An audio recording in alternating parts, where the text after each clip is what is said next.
consciousness. Coming up in the next hour, Alex Jones' eugenics rant is going to be played. I'll be in on Sunday for the first hour and 15 minutes of the program, and Alex will be rejoining us on Monday. I am Jason Bermas sitting in, joined by Bob Dacy and Bob Chapman.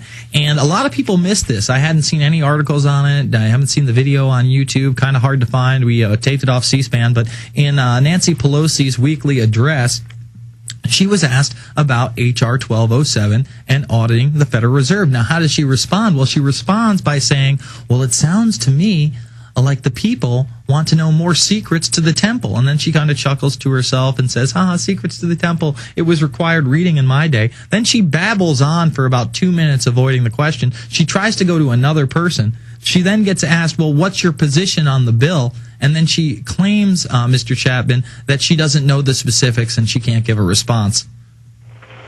Well, as the head of the House of Representatives, she's either a bald-faced liar or she's a moron.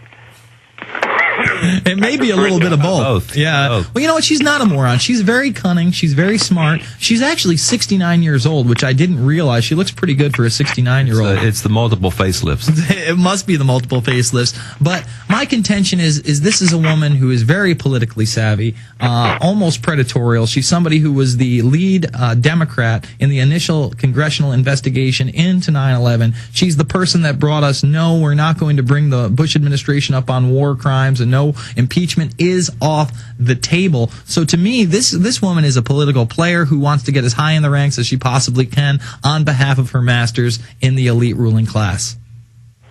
Exactly. I mean, I don't think she's lying, and she's keeping it captive in there for as long as they can, because she doesn't want to get it out into the floor to vote because it'll pass, and her masters are telling her to do that. And you have that retrobit, Barney Frank, who's the head of the committee, who's holding it in there, and he's a disgusting creature. He is a disgusting creature, and he will be exposed in Invisible Empire in ways people have no idea. You should see the clips I have there. Oh, man. I can't wait. If I didn't have to run to the bank after the show, you got to see these things. I mean, I've got him back. I know about Barney. Yeah, out in the 90s, where he's openly telling other congressmen to shut their mouths about the underage prostitution ring he's running in his D.C. home. Apartment. Yeah, and then all of a sudden it's just slap on the wrist. Oh, I'm not a Democrat anymore. I'm a Republican. Or no, not a Republican anymore. I'm a Democrat. I don't want to be like Debbie Downer here, but if they did pass this bill to audit the Federal Reserve, I mean, wouldn't the powers that be just assign a whole bunch of CFR members to look into it like they do all the time anyway? What's your take on that, Mr. Chapman? Well, that's possible, but I think you're going to get a hue and cry. People want action, and they're not getting it, and it's time to start howling about that fact that they're not being recognized, or any of the things that they want are being looked into.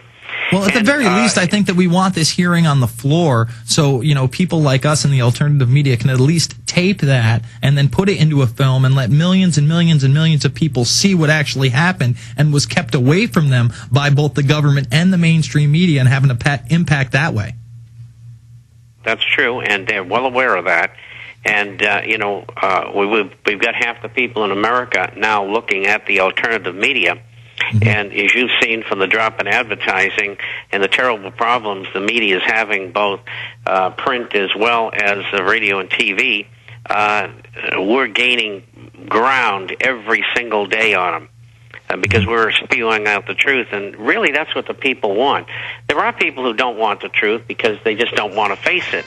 And that's probably half the population. But if we can get half the people to understand what's going on, we can bring some fierce heat on them.